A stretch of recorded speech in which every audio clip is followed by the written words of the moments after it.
Side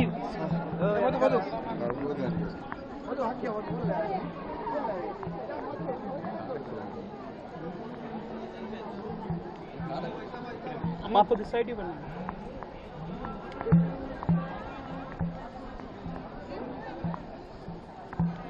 ఊరినే వీడియోలో పడ్డామనుకో.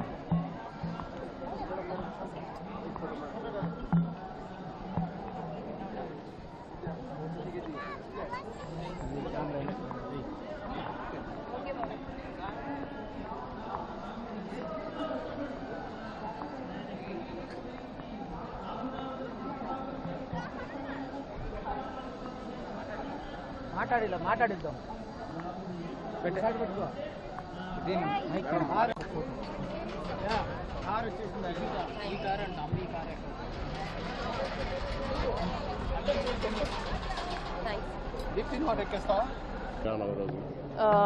చాలా మంచి రోజు అండి, శ్రీరామనవమి రోజు. ఇవాళ వచ్చి దర్శనానికి వచ్చాను. అలాగే స్వామివారి దర్శనం చాలా బాగా జరిగింది. ఆయన ఆశీస్సులు ఎప్పుడు ఉండాలని నేను కోరుకుంటున్నాను. అలాగే టోర్నమెంట్స్ కూడా వస్తున్నాయి, ఒలింపిక్స్ కూడా దగ్గర వస్తుంది కాబట్టి ఆయన దర్శనానికి వచ్చాను. చాలా రోజుల తర్వాత వచ్చాను. టోర్నమెంట్స్ ఉండడం వల్ల రాలేకపోయాను ఇంతకుముందు, బట్ చాలా బాగా జరిగింది దర్శనం. ఇప్పుడు ప్రస్తుతం అయితే కొన్ని టోర్నమెంట్స్ ఉన్నాయండి, మలేషియా, ఇండోనేషియా, సింగపూర్. దాని తర్వాత ఒలింపిక్స్ ఉంది. సో వాటన్నిటిలో బాగా ఆడాలని నేను కోరుకుంటున్నాను.